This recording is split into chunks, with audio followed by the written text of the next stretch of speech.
প্রদীপ প্রজ্বলনের মধ্য দিয়ে শুভ সূচনা হলো 32তম শ্রাবণী মেলার।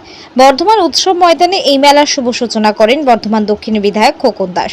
এছাড়া উপস্থিত ছিলেন বর্ধমান পৌরসভার পৌরপতি পরেশচন্দ্র সরকার, বর্ধমান 32 নম্বর ওয়ার্ডের কাউন্সিলর সনদ বক্সি সহ তৃণমূল নেতা নেত্রীরা।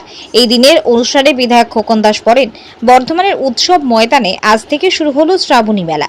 32তম এই মেলা চলবে 1 মাস ধরে। মেলা থাকছে নানা ধরনের জিনিসপত্র যা মেলায় আসা দর্শকদের আনন্দ দিতে পারবে। বর্ধমান উৎসব ময়দানে মেলা হওয়ার জন্য বর্ধমান পৌরসভার একটি ভালো অর্থ রোজগার হয় বলে জানান বিধায়ক। বর্তমানে এই সময় কোনো পরীক্ষা না থাকার জন্য মেলাতে বেশি বেশি লোক সমাগম ঘটছে, এমনটাই বলছেন বিধায়ক খোকন দাস। এছাড়া তিনি আরো বলেন, আগামী 2রা আগস্ট থেকে বর্ধমান সাংস্কৃতিক লোকমঞ্চে শুরু হবে সঙ্গীত মেলা। যে সঙ্গীত মেলাতে থাকছে বিশিষ্ট সঙ্গীত শিল্পীদের পাশাপাশি লোকাল সঙ্গীত শিল্পীরা। এলাকার এই সঙ্গীত শিল্পীদের সঙ্গীতের প্রতি আরো অগ্রগতি আনতেই এই সঙ্গীত মেলা বলে জানান বিধায়ক। শ্রাবণী মেলা প্রতি বছরের মতো এবছরও আজকে উদ্বোধন হলো। প্রতিবারই 1 মাস ধরে এই মেলা চলে। এবার 32তম মেলা ভালোভাবে চলবে। প্রতিবারই এরা মেলাটা করেন এবং আমাদের পৌরসভারও একটা ভালো টাকা আমরা ডাক করে এই মেলা থেকে পাই, প্রতি বছরই আমরা পাই। মেলা ভালোভাবে চলুক। বর্ধমানের মানুষ এই সময় কোনো পরীক্ষা টরীক্ষা নাই, সবাই আসবে মেলা দেখতে, মেলাটাকে আরও ভালো করে তুলবে। আর সর্বোপরি এই মেলা আপনারা জানেন যে 2 তারিখ থেকে আমার সঙ্গীত মেলা, যেটা সংস্কৃতি লোকমঞ্চে অনুষ্ঠিত হচ্ছে। 640 জন এবার অডিশনে অংশগ্রহণ করেছে, তার মধ্যে 135 জন যারা মঞ্চে গান করার সুযোগ পাবেন। 2 তারিখে বিকাল 5টা থেকে এই মেলার শুভ উদ্বোধন হবে। তারপরে 9 দিন ধরে আমাদের এই মেলা চলবে। আমরা সবাইকে বলবো, ইতিমধ্যে বিধায়ক অফিসে আমাদের কার্ড দেওয়া শুরু হয়ে গেছে কাল থেকে। কার্ডের তো কোনো পয়সা লাগবে না। যারা এই গান দেখতে, যেই শিল্পীর গান দেখতে যারা উৎসাহী হবে তারা ওখান থেকে কার্ড নেবে। এবং প্রতিবারের মতো এবারও আমাদের আশা সঙ্গীত মেলা আমাদের খুব ভালো হবে। আর বিশেষ করে আমাদের তো করা যে কারণে যে পাড়ার ছেলে মেয়েদের একটা প্রতিভাকে তুলে ধরার জন্য আমাদের এই মেলা, সেটা আমাদের হচ্ছে ভালোই হচ্ছে। শ্রাবণী মেলা উদ্বোধনে এসে পৌরপতি পরেশচন্দ্র সরকার বলেন, মেলাগুলো সকলের প্রাণবন্ধ করে তোলে। মনের ভালোবাসা, হৃদয় স্পন্দন, নতুন পুরনো সংযোগ স্থাপন সবটাই হলো এই মেলা মাঠে।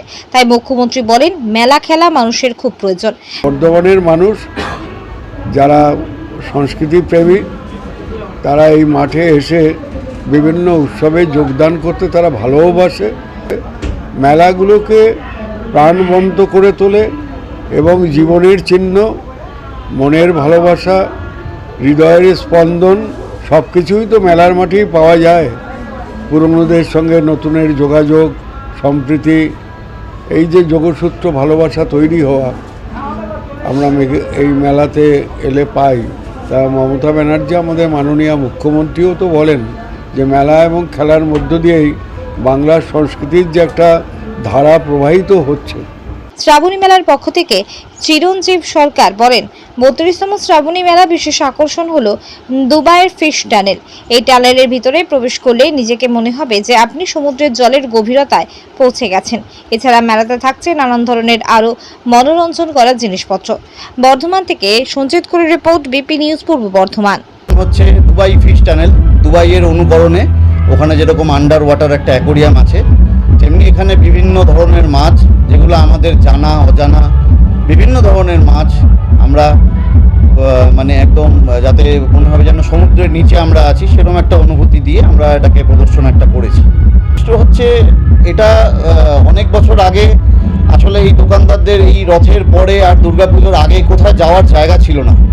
আস্তে আস্তে তাদের এই জায়গা, তারাও সঙ্গ দিয়ে আমরাও সেটাকে একটা সুন্দর একটা জায়গাতে আজকে 32 বছর ধরে তাকে একটা জায়গায় আনা হয়েছে, যেটা 32তম শ্রাবণী মেলা। এই সমস্ত মানে আইটেম আছে এবং রাইড তো থাকছেই। আর যেটা বললাম এবছরের বিশেষ আকর্ষণ রেঞ্জার রাইড আর দুবাই ফিশ টানেল।